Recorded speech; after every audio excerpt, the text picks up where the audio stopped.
The morning rain in Naperville was not a gentle drizzle, but a persistent, cold needle wash that seemed to strip the colour from the manicured lawns of my neighbourhood. I stood in my kitchen, the heart of the home I had shared with Thomas for 35 years, feeling a strange, hollow lightness in my chest as I zipped my travel bag. Julian, my only son, had been so insistent, so unusually tender over the last few days, and his voice still echoed in the quiet room, telling me that I looked tired, that the grief of losing his father 2 years ago was still etched too deeply in my eyes.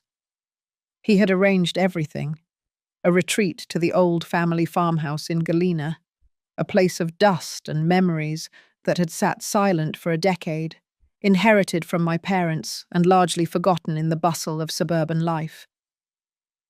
"Go enjoy the old house, Mum," he had whispered as he kissed my cheek the night before, his eyes shimmering with a fervour I mistook for filial love. "You need the quiet of the country to find yourself again. Eleanor and I will take care of everything here.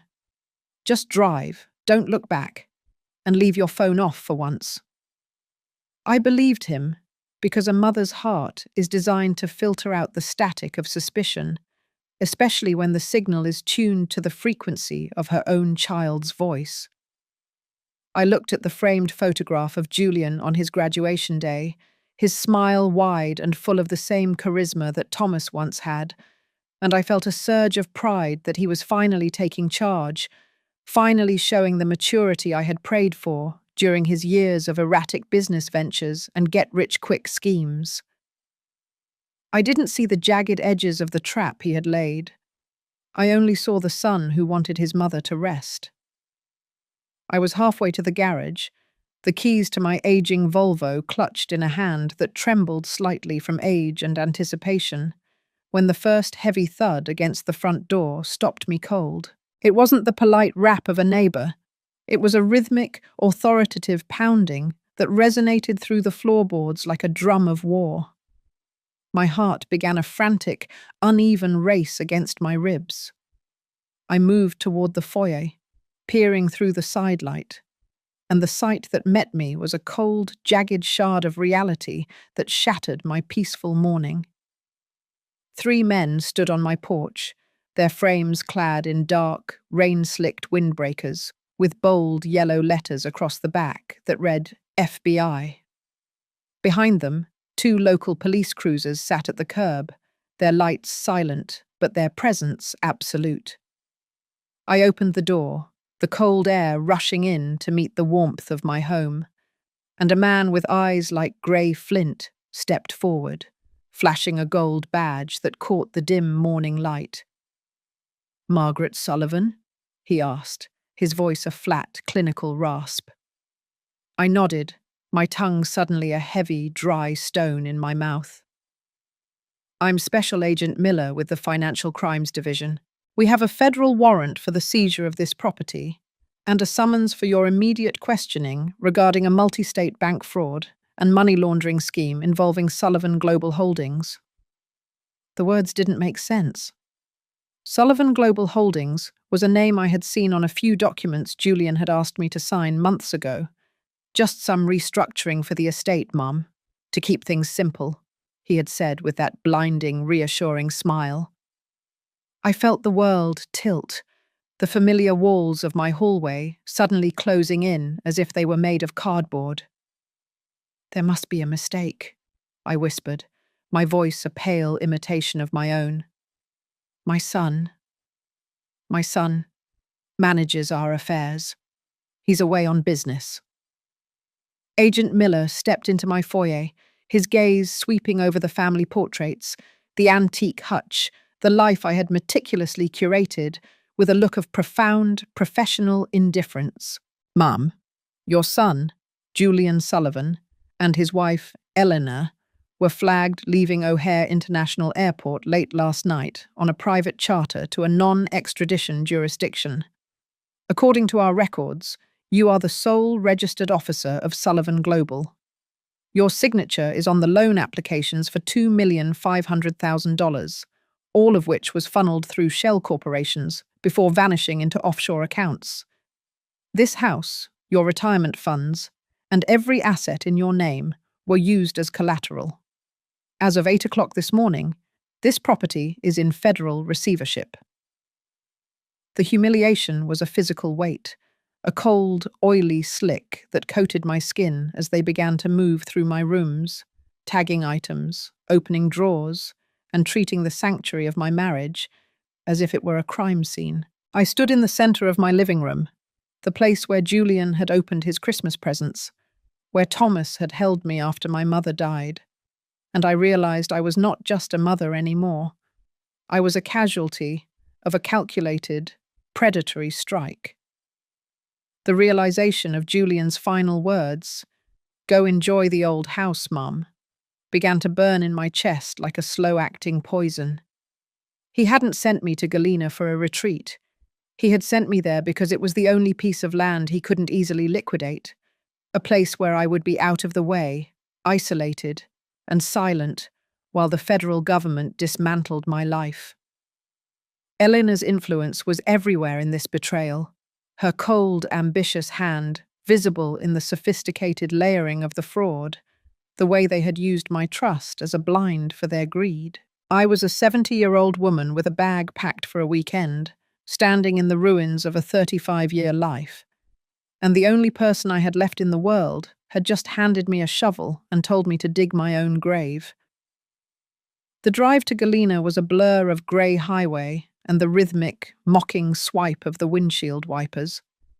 I drove because I had nowhere else to go.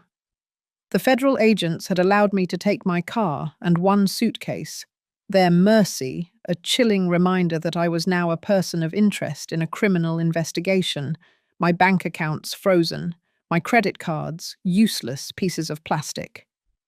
As the skyscrapers of Chicago faded into the rolling, desolate hills of rural Illinois, the silence in the car became an unbearable roar. Every mile took me further from the woman I used to be, the respected librarian, the neighbor, the friend, and closer to the inmate 4192 I feared I would soon become. I thought of the countless times I had bailed Julian out of his minor setbacks, the times I had silenced Thomas's doubts by telling him that Julian was just a late bloomer, that he just needed one big break. I had funded his delusions with my silence, and now that silence had cost me my soul. I reached the farmhouse in the dying light of the afternoon. The structure sat at the end of a long, overgrown gravel drive, its white paint peeling like dead skin, the porch sagging under the weight of a decade of neglect. It was a skeletal remains of my childhood, a place that smelled of damp wood, mouse droppings, and the heavy, stagnant scent of things left to rot. I stepped inside, the floorboards groaning under my feet as if protesting my return. There was no power, the lines having been cut years ago, and the air inside was colder than the rain outside. I moved through the kitchen, my breath blooming in white puffs in the dim light, and I saw the rusted hand pump over the sink, the cracked linoleum, and the shadows that seemed to pool in the corners like spilled ink. I was 78 years old, and I was starting over in a tomb. As night fell, thick and absolute, I huddled in my wool coat on an old moth-eaten sofa in the living room, the only light coming from a single battery-powered lantern I had found in my trunk. The silence of the country was not peaceful. It was a predatory thing, a vast, echoing emptiness that amplified the voices in my head. I kept hearing Julian's laughter from his wedding day, the way Eleanor had looked at the house in Naperville, with a proprietary glint in her eyes even then, and the subtle way she had begun to criticize my old-fashioned ways, my unnecessary attachment to Thomas's things.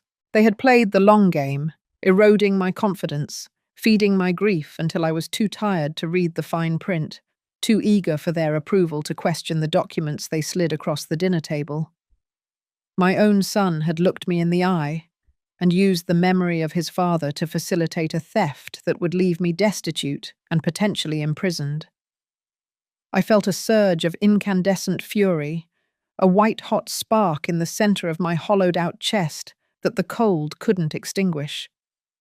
I was Margaret Sullivan, a woman who had managed a city library system, who had raised a child on a librarian's salary, who had stood by her husband through 3 bouts of illness, and I would not be buried in this dirt. I remembered Thomas's voice, his quiet strength, and the way he always said that information was the only true currency in a world of thieves. Julian and Eleanor had made a critical mistake. They believed that because I was old, I was obsolete.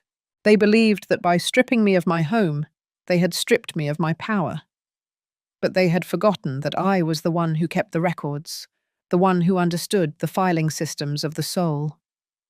The next morning, I was awakened not by a bell, but by the biting chill of the Illinois winter.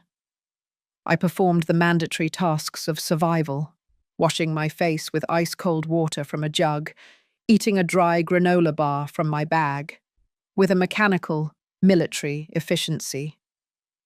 I began to search the house, not for comfort, but for leverage.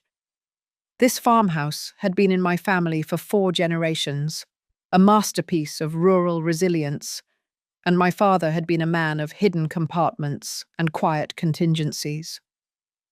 I climbed the stairs to the attic, the air thick with the dust of a century, and I began to move the trunks of old clothes and forgotten tools.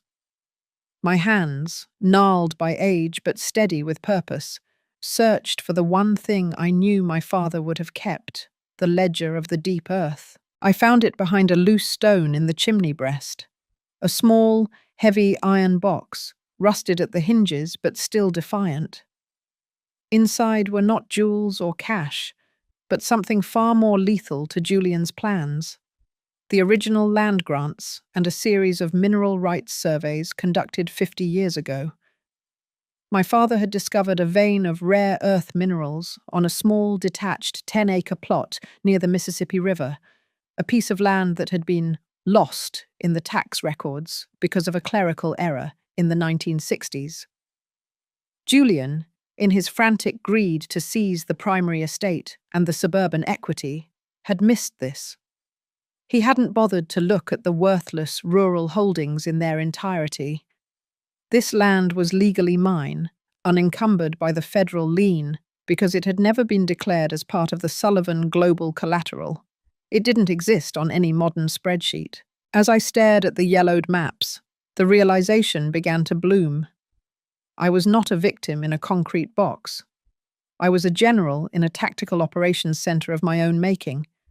I needed a lawyer, not a city shark, but a man of the earth who understood the old guard of Illinois power.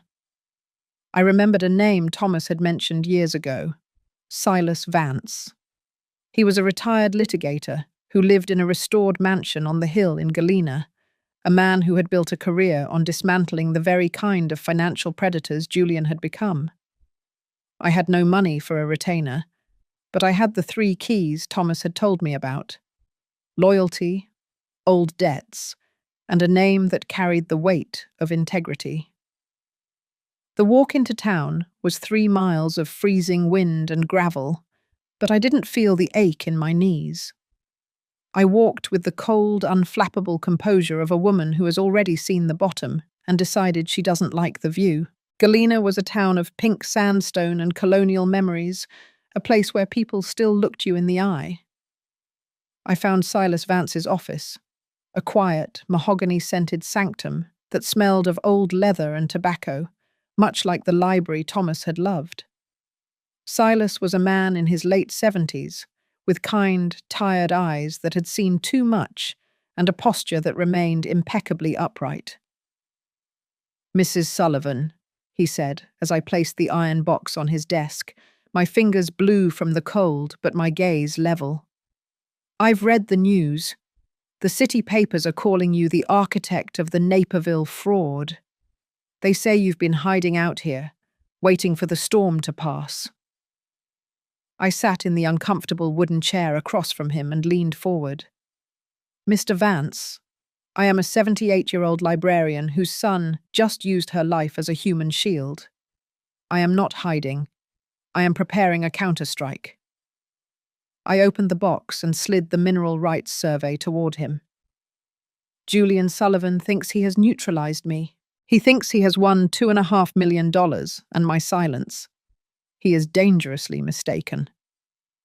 Silas adjusted his glasses, his expression moving from professional distance to a sharp, burning interest as he reviewed the documents. Do you know what this is, Margaret? These aren't just old surveys. This is the deed to a strategic resource that the state has been trying to locate for a decade for their green energy initiative. If this land is where these maps say it is, its value dwarfs the debt your son has incurred. He looked up, and for the first time, I saw a flicker of the legal titan he had once been. They believe you are defeated, isolated, and broken. We need to let them believe that. We need Julian to be overconfident. He leaned back, his fingers interlaced over the file. For the next 2 weeks, you will live in that farmhouse.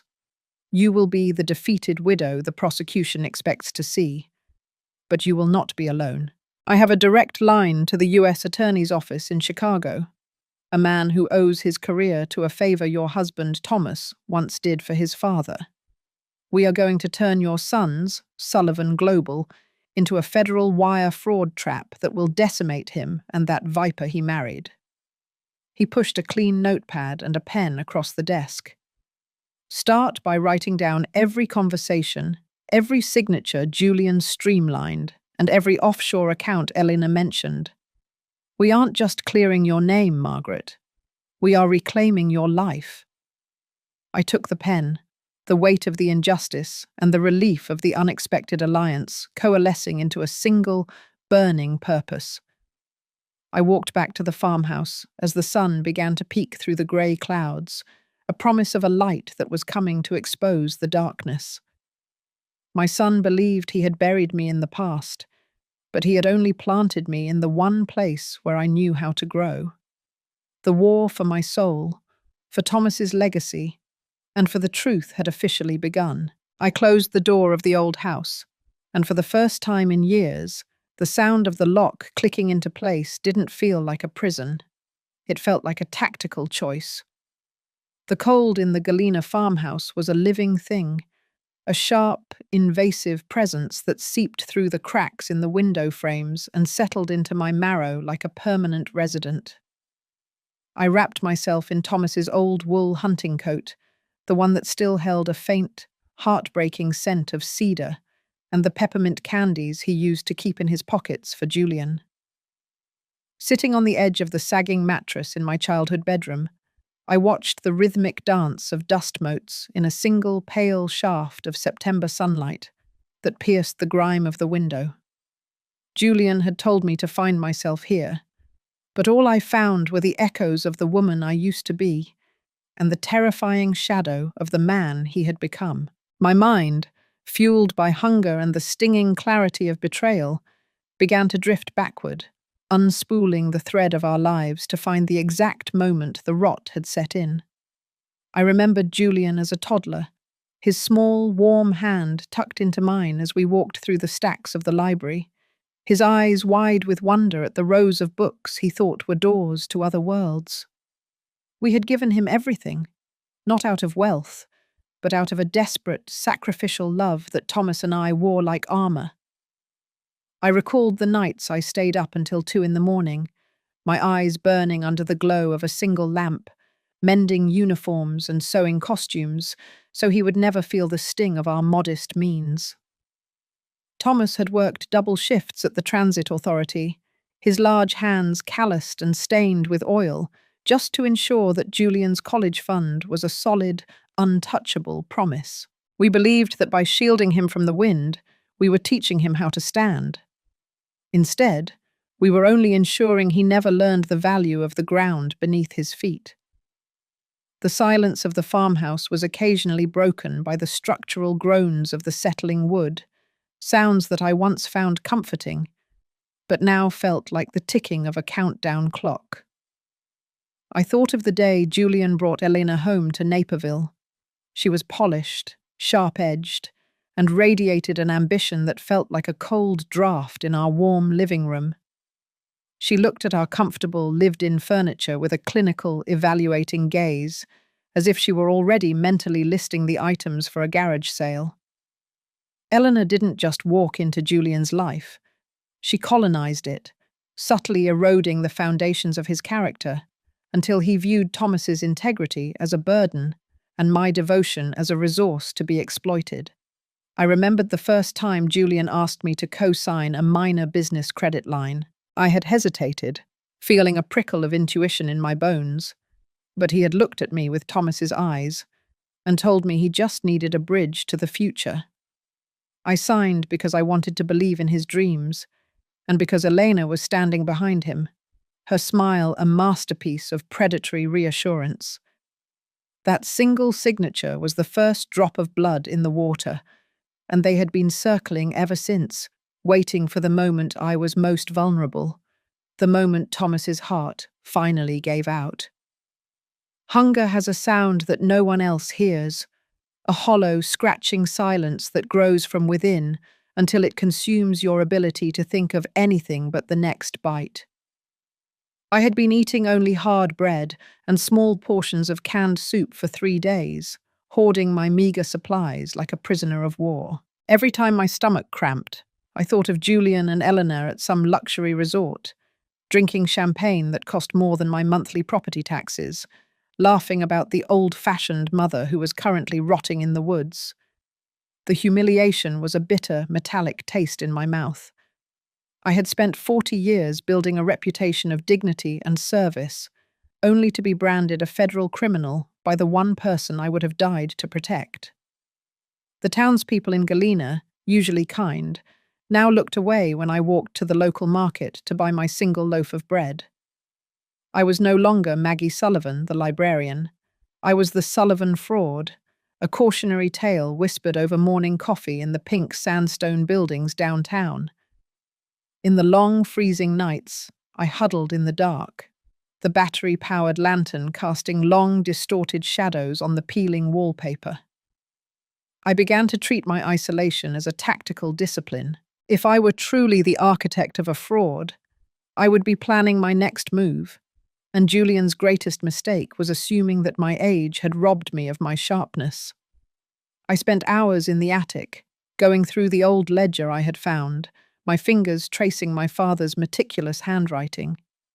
He had been a man who prepared for the lean years, a man who understood that loyalty was a debt that must eventually be settled. The maps of the mineral rights were not just paper. They were a roadmap to my resurrection. I began to memorize the names of the stakeholders, the geographical coordinates, and the legal language of the old land grants. I wasn't just a mother mourning a betrayal. I was an observer, a silent, lethal agent of information and gathering the stones I would eventually throw. The memory of Charles's death, no, Thomas's death, rushed back with the force of a physical blow. I remembered the knock on the door, the chaplain's hat in his hands, and the world turning grey as the air left my lungs. Julian had been there, crying on my shoulder, but even in the height of my grief, I felt a strange, calculated distance in his touch. He began talking about streamlining the estate within 48 hours of the funeral, his words a soft, insistent drone, while I was still trying to remember how to breathe without Thomas beside me. Eleanor had taken charge of the paperwork, her movements efficient and cold, sliding documents across the dining room table while I sat in a daze of painkillers and sorrow. "It's just to protect you, Mum," Julian had said, his voice a pale imitation of Thomas's warmth. I signed because I was tired, because I wanted the noise to stop, and because I believed that a son would never lead his mother into the fire. Now, sitting in the silence of the farmhouse, I looked at my gnarled, wrinkled hands and felt a surge of incandescent strength. Julian had stripped me of my home, my money, and my reputation, but he had forgotten to strip me of my mind. I began to formulate the plan with Silas Vance. We would wait. We would let the federal government move through its clinical, slow-motion procedures. We would let Julian and Eleanor grow overconfident in their non-extradition paradise, believing that the old woman was a broken, silent relic of the past. I would play the role of the defeated widow, the invisible old woman who had finally been erased from her own life.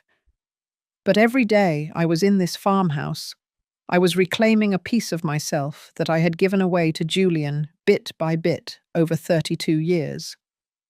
The realization that I had survived the first week in Galena was my first small victory.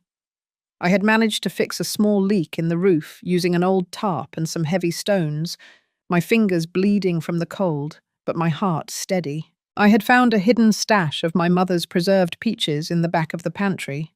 The jars dusty, but the contents a sweet, golden reminder of a time when love was a simple, nourishing thing. As I ate the fruit, the syrup coating my dry throat, I realized that Julian's betrayal was not just a crime of money, it was a crime of memory. He wanted to rewrite our history, to turn Thomas and me into nothing more than footnotes in his pursuit of a luxury that had no soul. But I was the keeper of the books, and I knew how the story was supposed to end. I began to use the secure landline Silas had provided, my voice a quiet, precise instrument as I coordinated with Harrington in Chicago. We were watching the Sullivan Global accounts, tracking the digital footprints Julian and Eleanor were leaving in their arrogance. I watched the live surveillance feed from my house in Naperville, the house that was no longer mine, and saw Eleanor draped across my favorite sofa, drinking my wine and discussing the modernization of my life with a dismissive laugh. I didn't feel rage, I felt a cold, surgical detachment. Every bottle they opened, every piece of furniture they tagged for removal, was another item on the bill they would eventually have to pay. The nights in Galena were long, but they were no longer empty. I filled them with the names of the people who owed Thomas favors, the judges, the power brokers, the old guard, who still remembered the weight of his integrity. Julian thought he had moved into a new world of shell corporations and digital fraud. But he didn't understand that the real power in Illinois still moved through the quiet networks of loyalty and old debts. I was no longer a casualty of his war. I was the architect of his reckoning. I would stay in this cold farmhouse. I would eat my hard bread, and I would wait for the moment the sun rose on the day of his defeat. As September turned to October, the hills of Galena blazed with a fierce, defiant orange and red, a mirror of the fire that was now burning in my own chest. I had spent 78 years as a woman who made things easy for others, who stayed in the background, who whispered so as not to disturb the silence. But that woman was gone, buried under the weight of Julian's betrayal. The woman who remained was Margaret Sullivan, the widow of Thomas, the daughter of the earth, and the owner of a dignity that no hammer could break. I looked at the maps spread across the kitchen table, the coordinates for the mineral rights glowing under the lantern light, and I knew that Julian's Sullivan Global was about to collide with a reality that no offshore account could hide. The time for Kim Nen, for suppression, was ending, and the time for Kong Lee, for justice, was about to begin. I stood up, my joints creaking, but my posture upright for the first time in years, and closed the ledger. I was ready to step out of the shadows and face the monsters I had accidentally raised. The darkness in the Galena farmhouse was no longer just an absence of light. It had become a thick, suffocating shroud that smelled of damp earth and the slow rot of forgotten things. I sat by the window of the upstairs bedroom, the one that used to be mine when the world was young and full of promises, watching the moon cast long, skeletal shadows across the overgrown yard. My stomach was a tight knot of hunger, a dull, persistent ache that reminded me with every breath that I was a woman discarded. But as the hours bled into the deep, silent reaches of the night, the physical pain began to pale in comparison to the spiritual devastation that was settling into my soul. I had spent 78 years believing in the fundamental goodness of the people I loved, especially the child I had carried under my heart. I had believed that sacrifice was a currency that bought loyalty, that devotion was a shield against the cruelties of the world. Standing in the ruins of my life, I realized that I had been a fool. Julian hadn't just stolen my money and my home. He had stolen the very foundation of my reality. He had looked at my aging face, saw the love I held for him, and used it as a blueprint for my destruction. The silence was broken by the frantic scratching of a mouse behind the wainscoting, a sound that felt like the gears of a trap closing around me. I thought of the documents Silas Vance had shown me earlier that day, the bank records he had managed to obtain through his unofficial channels. They were a roadmap of depravity. Julian and Eleanor hadn't just taken a loan. They had engaged in a systematic liquidation of my existence. They had sold my jewelry, pieces Thomas had given me for anniversaries, items that held the weight of decades of shared whispers and quiet laughter. They had emptied the small savings account I had kept for my granddaughter's college fund. But the crowning blow, the one that felt like a cold blade through my ribs, was the discovery that they had used my identity to secure a high-interest bridge loan from a private equity firm that was little more than a front for a criminal syndicate. My son hadn't just put me in debt. He had made me a debtor to monsters. I leaned my head against the cold glass of the window, the condensation from my breath blurring the outside world. I remembered Julian's 8th birthday. He had wanted a bicycle more than anything in the world, a red Schwinn that cost more than Thomas and I could afford in a month of Sundays. We had skipped meals, worked extra hours, and saved every penny to see the look of pure, unadulterated joy on his face when he saw it parked by the tree. That boy, the one with the scraped knees and the bright, hopeful eyes, was gone. In his place was a man who viewed his mother's survival as an inconvenient overhead cost. I felt a wave of nausea wash over me as I realized that the vacation he had sent me on was intended to be my final act. He had expected the cold, the isolation, and the sheer weight of the humiliation to break my heart, literally. He didn't want me to fight back. He wanted me to fade away in the shadows of this old house, so that he and Eleanor could move on to their next conquest, unburdened by the living ghost of their greed. The humiliation of being inmate 4192 in waiting was a bitter pill that I swallowed every morning with a sip of tepid water. The federal investigators were circling, their phone calls becoming more pointed, their questions more accusatory. They saw a woman who had signed everything, who was the president of a shell company, and they saw a convenient scapegoat. The psychological weight of being perceived as a criminal by the world, when I had spent my life as a servant of the community, was almost enough to shatter my resolve. I felt the eyes of the town on me whenever I went to the post office, pitying looks from some, sharp, judgmental glares from others. I was the woman who had failed as a mother so spectacularly that her son had become a national headline for fraud. I was the woman whose greed had supposedly led her to embezzle millions.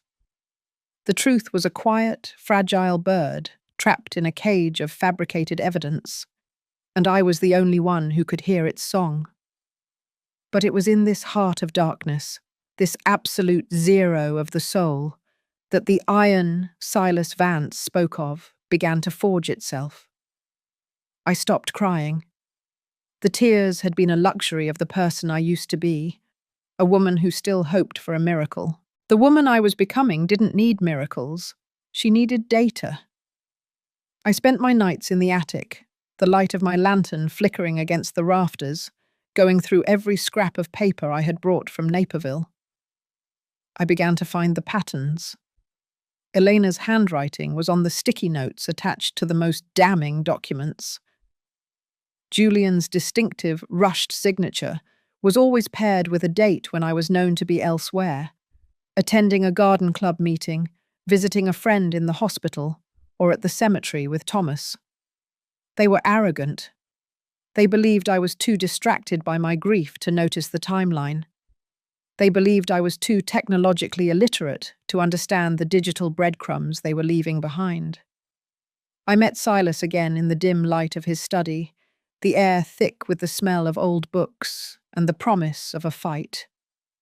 "They think they've cleared the board, Silas," I said, my voice sounding older, raspier, but steadier than it had in years. "But they've forgotten that I spent 30 years managing a library. I know how to find the things people try to hide. I've found the discrepancies in the wire transfers. Julian was using my old laptop, the one he fixed for me, to access the accounts. But he forgot that the IP address would show he was at his condo in the city, not at my house in the suburbs." Silas looked at me, a slow, grim smile spreading across his face. "You're doing more than just surviving, Margaret. You're building a case for a RICO indictment.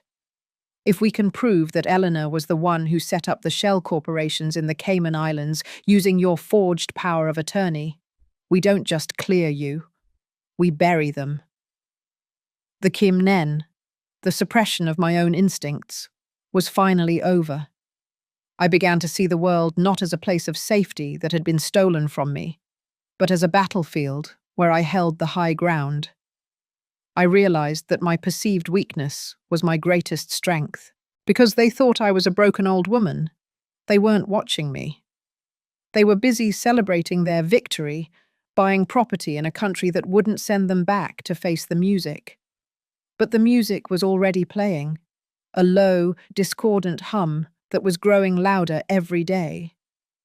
I began to feed information to Silas, who in turn fed it to his contacts in the US Attorney's Office. We were playing a dangerous game of cat and mouse, and for the first time in my life, I was the one with the claws. One night the phone rang, a burner phone Silas had given me. It was Julian. His voice was smooth, dripping with a false, oily concern that made my skin crawl. "Mom, how are you doing out there? I know it's tough, but Elena and I are working so hard to clear this all up. Just stay put, okay? Don't talk to any lawyers. Don't make things worse for us. We'll be there to get you as soon as the heat dies down." I stayed silent for a long moment, listening to the sound of his breathing, the sound of the child I had once rocked to sleep. "I'm fine, Julian," I said, my voice a flat, emotionless mask. "The house is quiet. It's exactly what I deserve, isn't it?" There was a flicker of hesitation on his end, a brief crack in his armor. "Just stay there, Mum, for your own good." When I hung up, I felt a strange, cold peace. He had just confirmed his own guilt. He wasn't worried about me. He was afraid of me. I looked at the photograph of Thomas on the mantelpiece, the one I had carried with me from the house in Naperville. His eyes seemed to hold a flicker of the old fire, a reminder that the Sullivan name stood for something more than a line item on a ledger.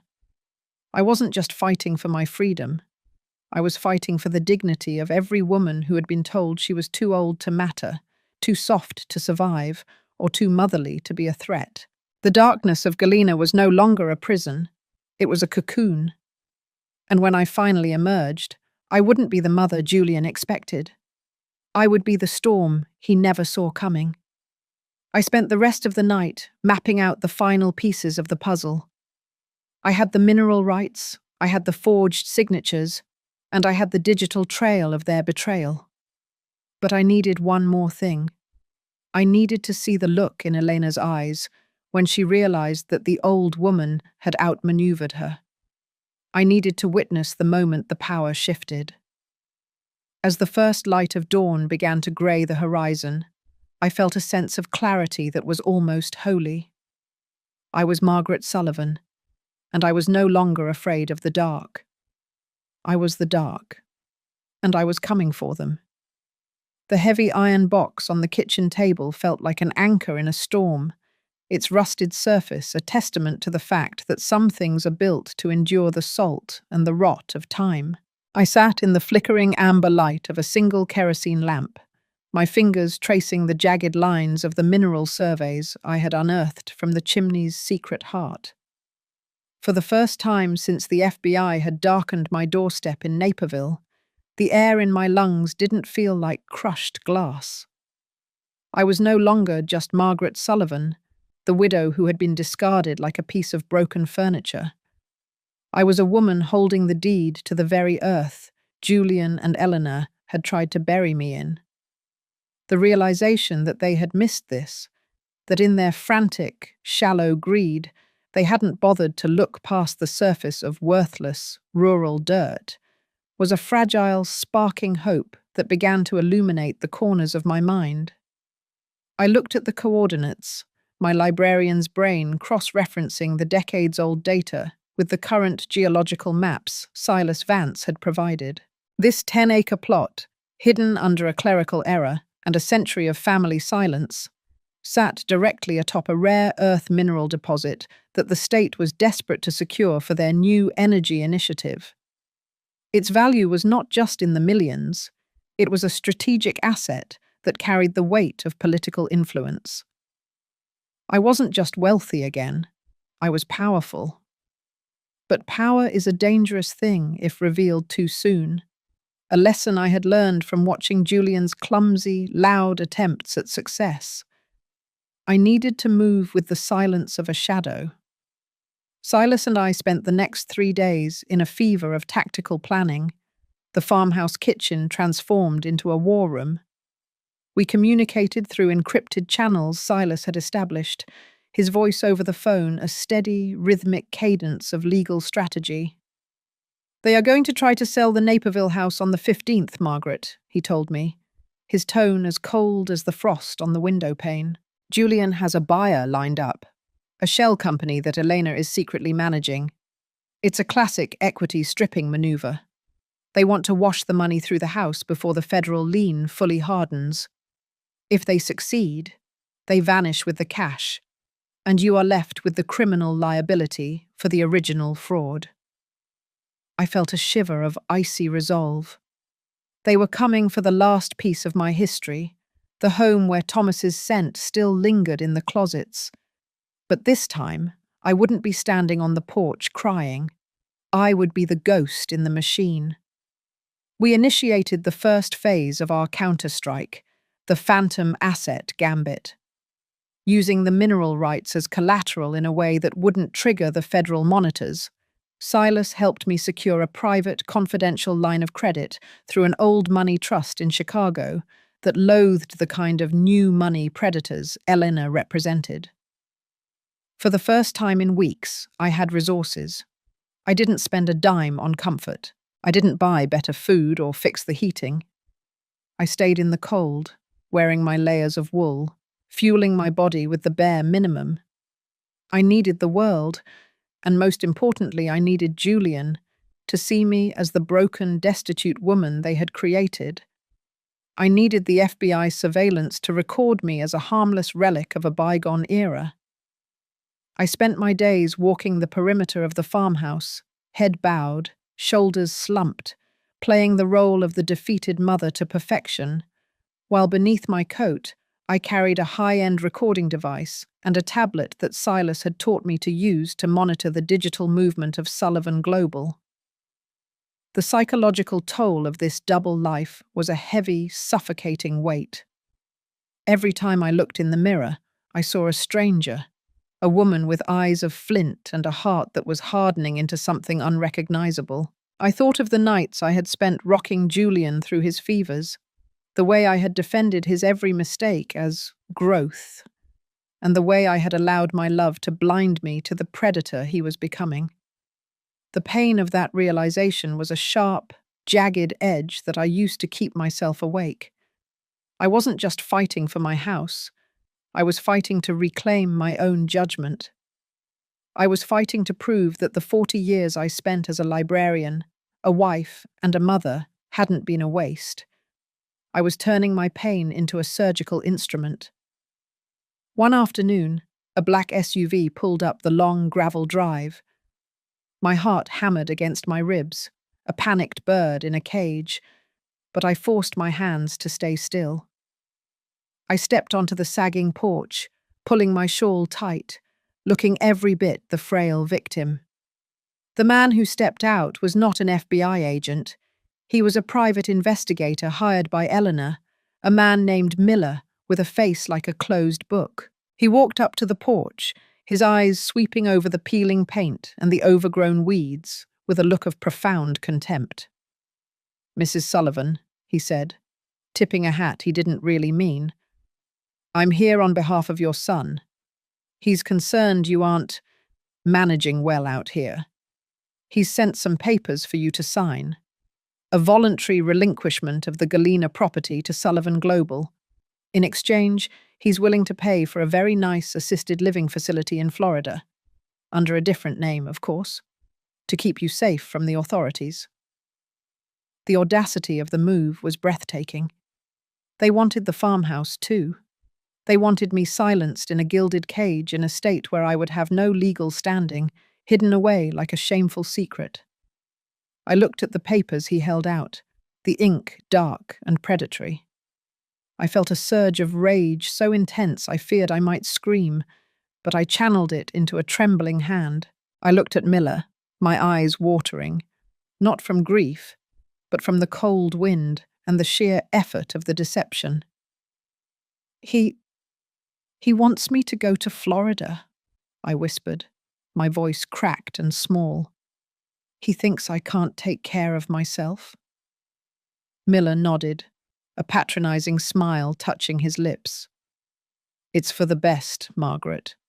The federal case is getting ugly. This is your only way out." I took the pen, my fingers shaking, and I signed the name Margaret Sullivan in a deliberate, unsteady scrawl. But beneath the table, I was pressing the record button on my device. He had just delivered a verbal admission of an attempt to coerce a witness and hide a suspect. When the SUV disappeared down the drive, I walked back into the kitchen and sat in the dark for a long time. The fragile anchor of the mineral rights had just been reinforced by their own arrogance. They thought they had finally erased me. They thought they had the last piece of the puzzle. They didn't know that the signature I had just given was a legal poison pill. Silas had prepared a specific addendum that I had memorized. A tiny, almost invisible clause in the original family land grant that prevented the transfer of the property to any corporate entity without a 90-day cooling-off period and a mandatory environmental audit due to the hidden mineral status. By signing those papers, I hadn't given them the land.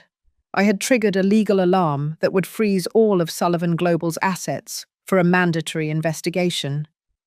I had just locked the doors of their own vault from the inside. That night, for the first time, I allowed myself a small luxury.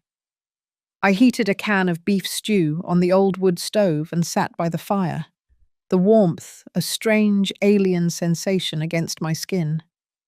I looked at the maps and the recordings, the evidence of my son's betrayal and my own resilience. I was 78 years old, and I was the most dangerous person in Julian Sullivan's life. I thought of the educational value of this moment, the hard, cold truth that autonomy is not something that is given. It is something that must be defended with the same ferocity with which it is attacked. I had spent my life believing that my value was in my service to others, in my role as a wife and a mother. But as the firelight flickered against the walls of the old house, I realized that my value was in my sovereign self. I was my own protector. I was my own justice. I began to prepare for the final confrontation. Silas was coordinating with a contact in the U.S. Attorney's Office, a woman named Detective Sarah Jenkins, who had been looking for a way to crack the Sullivan global shell for months. We were no longer just two old people in a farmhouse. We were the center of a federal sting operation. I provided them with the recording of Miller, the digital trail of the forged signatures, and the geological surveys that proved the motive for the second wave of the fraud. We were building a case that didn't just target the bank loan, but the entire network of racketeering and witness tampering that Elena had constructed. I was the bait, and I was the hook. As I lay in bed that night, the wind howling through the rafters, I felt a profound sense of clarity. The path back to my life in Naperville was gone, and I realized I didn't want it back. That life had been built on a foundation of blind trust and a silence that had allowed a monster to grow in my own home. This cold, hard, authentic life in Galena, this was where I belonged. This was where the Iron Margaret had been born. I closed my eyes, and for the first time in months, I slept without dreaming of the FBI or the handcuffs. I dreamed of the deep earth, of the minerals that had waited 50 years for me to find them, and of the sun that would soon rise on the day of my reckoning. The next morning, I woke up before the sun. I walked to the edge of the property, looking out over the hills of Illinois, the land that my father and his father had worked. I felt a deep ancestral strength flowing through me. Julian and Eleanor had tried to use the old house as a dumping ground for a mother they no longer valued. They had turned it into a prison, but I had turned it into a fortress. I was ready to face them, not as a victim seeking mercy, but as a creditor seeking payment. The moral arc of my life was bending toward a justice that I was shaping with my own hands. I was Margaret Sullivan, and I was finally, truly, home. The transition from the frozen silence of the Galena farmhouse to the humid, aggressive heat of Chicago felt like moving between two different lifetimes. I sat in the back of a nondescript black sedan, my hands folded neatly in my lap, wearing the same modest navy suit I had worn to Thomas's funeral. I looked like a woman who had been hollowed out by grief, a grandmotherly figure who had lost her way in the world of high finance and federal indictments. But beneath the fabric of my sleeve, a sophisticated digital recorder was active, and in my mind, a cold, unwavering map of the coming battle was already drawn. Silas Vance sat beside me, his presence a silent pillar of granite. We weren't just going to a meeting. We were entering a theater of war, where the enemy didn't even realize the play had already begun. The drive through the suburbs of Naperville, past the familiar oak trees and the park where I used to take Julian to play, didn't trigger the tears I expected.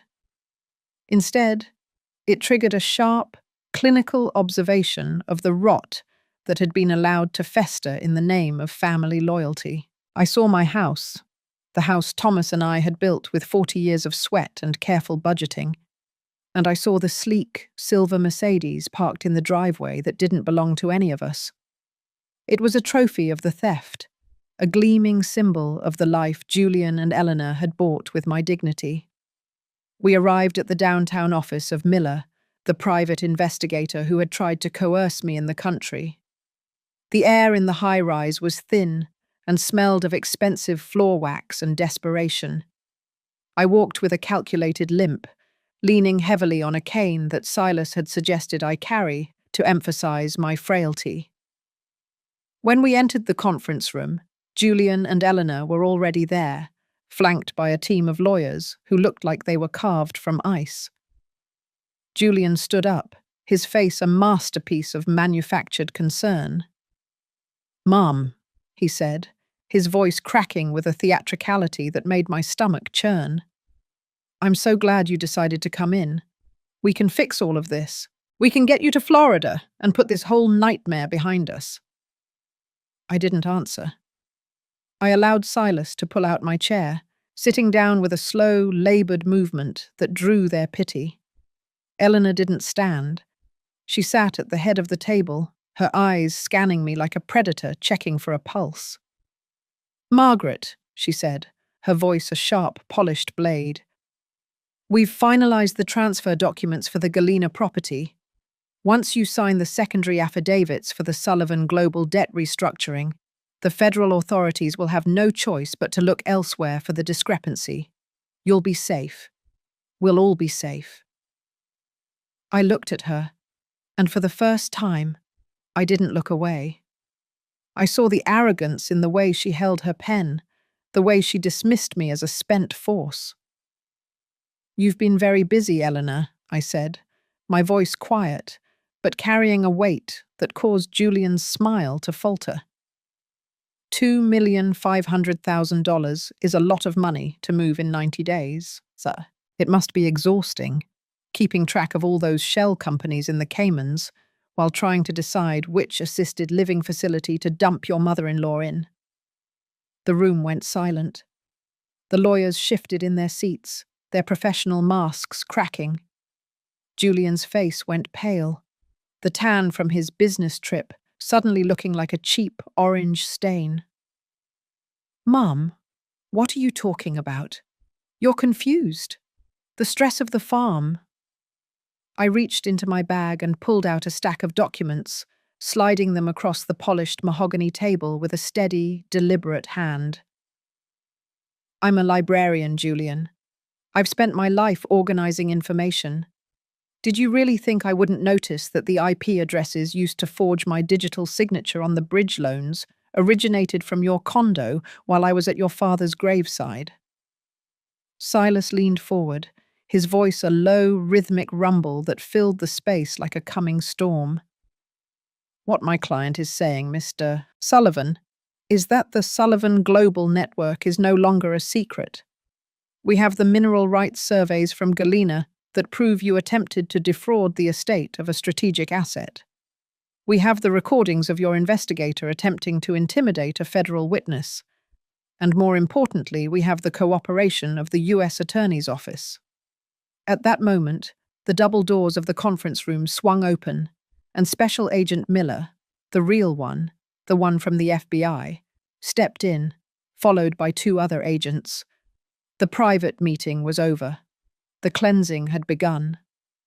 I watched as Elena's composure disintegrated, her eyes darting toward the door, her hands trembling as she tried to hide her phone. She wasn't a mastermind anymore. She was a cornered animal. Julian slumped into his chair, the charismatic mask sliding off to reveal a terrified, small boy who had finally run out of lies.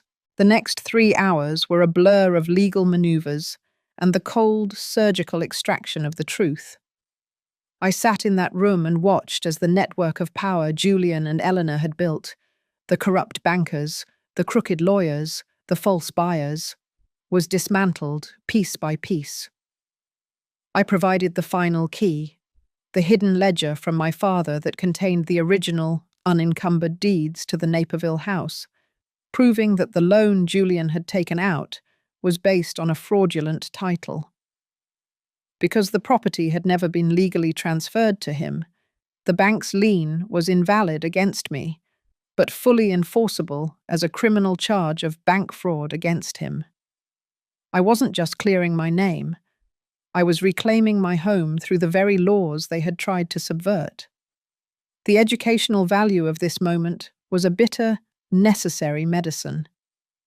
I realized that the greatest protection a person has is not their money or their connections, but their autonomy and their refusal to be invisible. By refusing to play the victim, I had become the prosecutor. I looked at Julian as they led him toward the door in handcuffs. He looked at me, his eyes filled with a mix of shock and a lingering, pathetic hope that I would still save him. "Mom, please," he whispered. "You can't do this to me. I'm your son." I stood up, my posture straight, the cane no longer necessary. "You ceased being my son the moment you used your father's memory to steal my life, Julian," I said, my voice devoid of the anger that had once consumed me. "Now you are simply a man facing the consequences of his choices. I'm not doing this to you. You did this to yourself. I am simply the one who kept the records. Eleanor was led out next, her face a mask of cold, silent fury. She didn't look at me. She didn't look at Julian. She was already calculating how to blame him for everything. But the digital trail I had helped the FBI uncover ensured that she would be walking the same path to a federal cell. The drive back to Naperville that evening was different. The rain had stopped, and the city lights reflected off the wet pavement like diamonds. I went back to my house, and walked through the rooms. The federal agents were gone, the tags had been removed, and the silence was no longer heavy with the threat of foreclosure. It was the silence of a clean slate. I walked into the kitchen and saw the bottle of wine Eleanor had been drinking, the one I had saved for a special occasion. I poured the rest of it down the sink, watching the red liquid vanish into the drain. I wasn't celebrating a victory. I was performing a rite of purification. I had survived the descent into the U-curve of despair, and I had emerged on the other side with a clarity that only fire can produce. I was 78 years old, and I was starting over, not as a widow or a mother, but as a sovereign individual who had stood her ground against the dark. I spent the next few days working with Silas to finalize the mineral rights sale. The funds would not only pay off any lingering legal fees, but would establish a foundation for elderly victims of financial abuse, a legacy for Thomas that would mean more than any house ever could. I realized that my pain had been a catalyst for a greater good, a way to turn a personal trauma into a public defense. The people of Naperville and Galena began to look at me differently, not with pity, but with a burgeoning respect. I was the woman who had fought the federal government and won, the librarian who had outsmarted the sharks. I had turned my old-fashioned values of integrity and meticulousness into a high-tech weapon of justice. As I sat on my porch in Naperville one last time before moving back to Galena to oversee the restoration of the farmhouse, I looked at the sunset. The sky was a bruised purple and gold, a beautiful, violent end to a long day. I felt a sense of peace that was deep and resonant. I had lost a son, but I had found a self. I had lost a home, only to realize that home was not a building, but the integrity of the soul. The scars would remain. The memory of Julian's betrayal would always be a shadow in the corner of my heart. But those scars were now my medals of honor. I was Margaret Sullivan, and I was no longer afraid of anything. I had faced the absolute zero of betrayal, and I had found the sun within. The transition from victimhood to agency is not a quiet path. It is a violent, necessary upheaval of everything you thought you knew about love and loyalty. For 40 years, I believed that my role was to absorb the blows for those I loved, to be the soft place for Julian to land.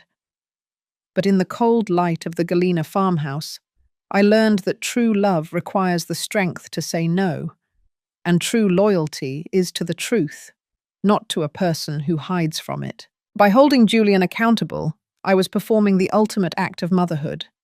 I was finally forcing him to grow up, even if it was behind a set of iron bars. I was reclaiming the power of my own narrative, writing an ending that wasn't about a mother's broken heart, but about a woman's unbreakable will.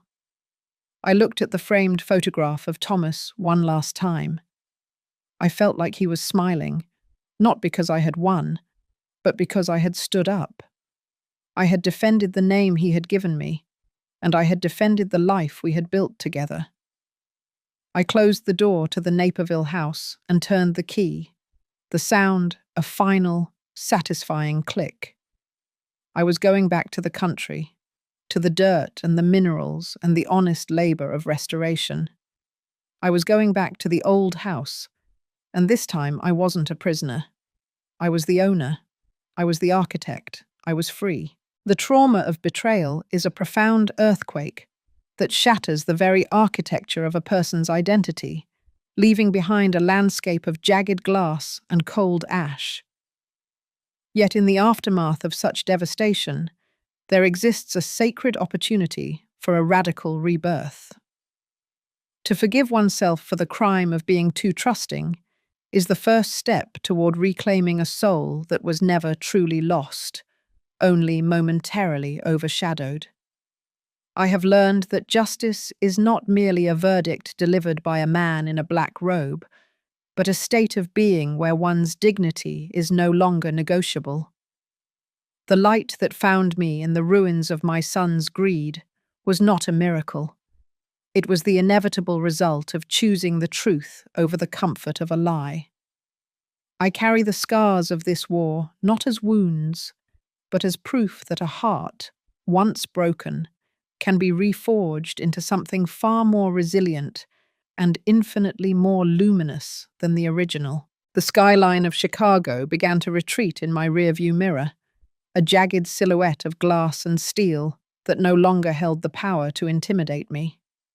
I was driving back to Galena, not as a fugitive or a victim seeking a place to hide, but as a woman returning to her foundations. The air in the car was cool, and for the first time in what felt like a lifetime, the silence was not filled with the frantic echoes of betrayal. It was a solid, peaceful silence. The legal storm had reached its peak and broke, leaving behind a clarity that only a tempest can provide. Julian and Eleanor were now names on a federal docket, their lives a tangled mess of court dates and public defenders, while I was just Margaret Sullivan again. But I was a different Margaret. The woman who had spent decades accommodating the weaknesses of others had been replaced by a woman who understood the high price of integrity. As I crossed the county line, the rolling hills of Joe Daviess County greeted me like old friends, their deep greens and burnt oranges shimmering under the late afternoon sun. I realized that while Julian had tried to exile me to this worthless old house, he had inadvertently handed me the keys to my own kingdom. The restoration of the farmhouse became my daily meditation. I didn't hire a massive crew to swoop in and erase the history of the place with granite countertops and sterile lighting. Instead, I worked with Silas Vance to find local craftsmen who understood the language of old wood and limestone. Every morning, I would wake up to the sound of hammers and the scent of fresh pine, a sensory reminder that something broken could be made whole again if given enough time and care. I spent my days in the garden, pulling weeds that had choked the soil for a decade, feeling the dark, rich Illinois earth under my fingernails. It was a grounding labor, a physical manifestation of the mental weeding I was doing within myself. I was digging up the roots of guilt, the stubborn vines of what if, and the thorns of a mother's misplaced shame. I began to understand that I couldn't be responsible for the character of a grown man, even if I had been the one to teach him his first words. Julian had chosen his path, and by allowing the law to take its course, I had finally stopped being an accomplice to his destruction. The news of the mineral rights sale hit the local papers a month later, but the architect of the fraud headlines had been replaced by something far more meaningful. The Sullivan Dignity Fund was officially established, a foundation dedicated to providing legal and financial protection for the elderly against predatory family members. I sat in Silas's office as we signed the final papers, the sunlight pouring over the mahogany desk. "You've done more than just save yourself, Margaret," Silas said, his eyes reflecting a deep professional respect. "You've built a lighthouse for people who are currently drowning in the same sea you were in." I looked at the pen in my hand, the same hand that had once trembled when Julian asked for a signature, and I felt a profound sense of closure. The $2,500,000 that had been the source of so much pain was now being converted into a shield for others.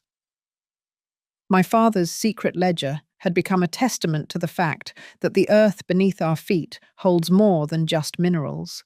It holds the legacy of our ancestors' resilience. Winter arrived in Galena with a fierce, quiet beauty. The farmhouse, now sturdy and warm, stood against the howling winds like a sentinel.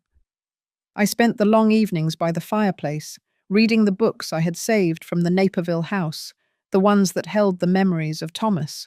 I found a letter he had tucked into an old edition of Whitman's poetry, a short note written years ago when Julian was still a teenager. Maggie, it read in his steady, slanted script, never forget that you are the anchor. The waves will come and the wind will blow, but as long as you know where the shore is, we will never be lost. I held the paper against my chest, the tears finally coming. Not the hot, stinging tears of betrayal, but the soft, healing rain of a grief that had finally found its peace. Thomas had seen the strength in me long before I was forced to find it myself. I wasn't an anchor because I held things down. I was an anchor because I stayed true to the bottom when everything else was drifting. One afternoon, a letter arrived from the Federal Correctional Facility where Julian was awaiting final sentencing. I stared at the envelope for a long time, the handwriting familiar and yet so distant.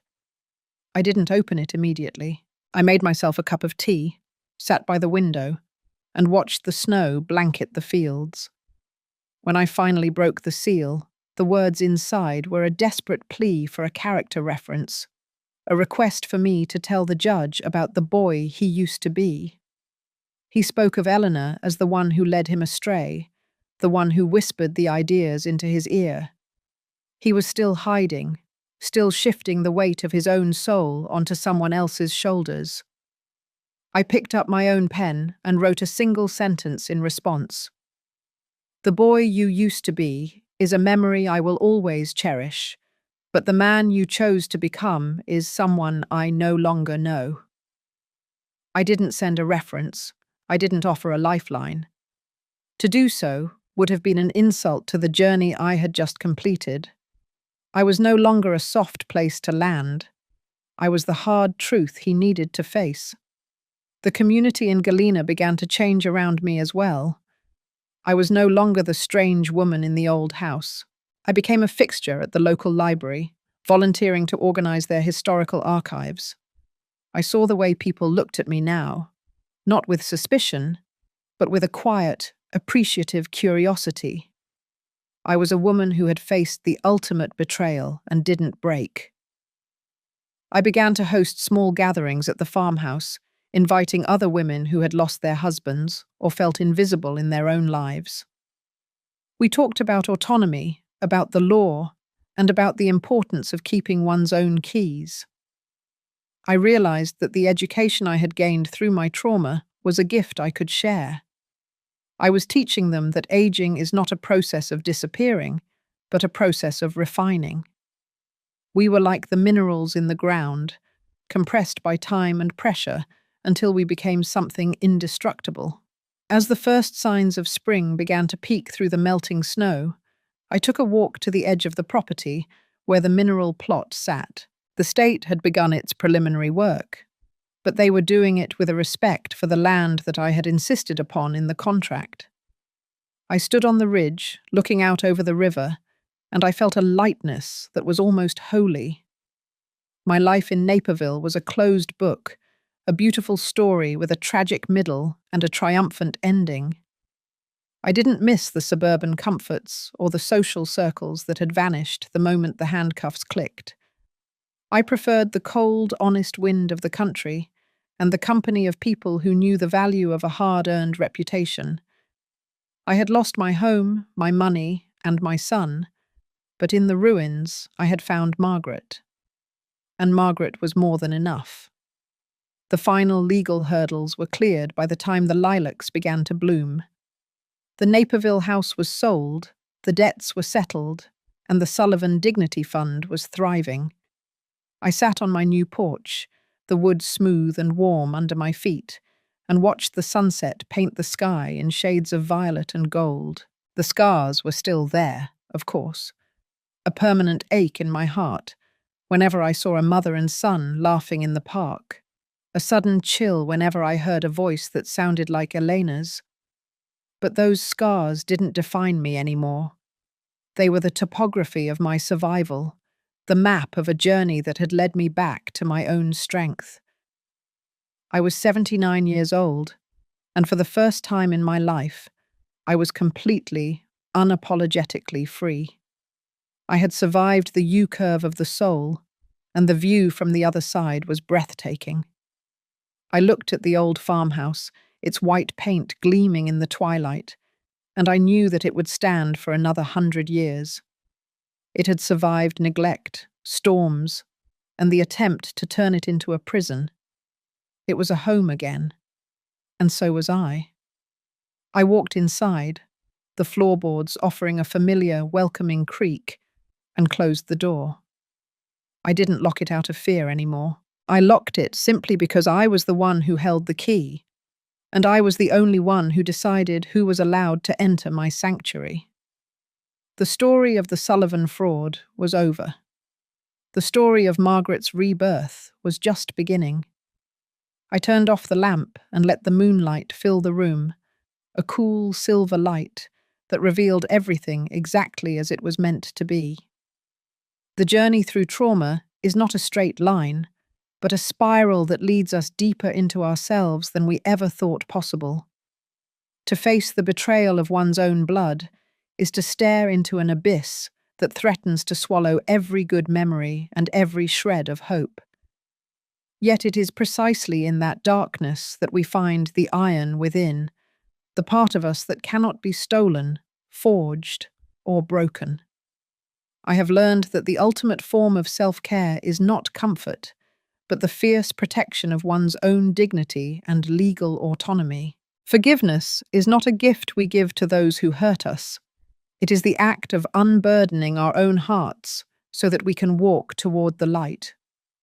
I carry my history not as a weight, but as a foundation. The woman I was before the storm was a person of quiet service. The woman I am now is a person of sovereign strength. We are never too old to rise, never too broken to be remade, and never too lost to find our way home to ourselves.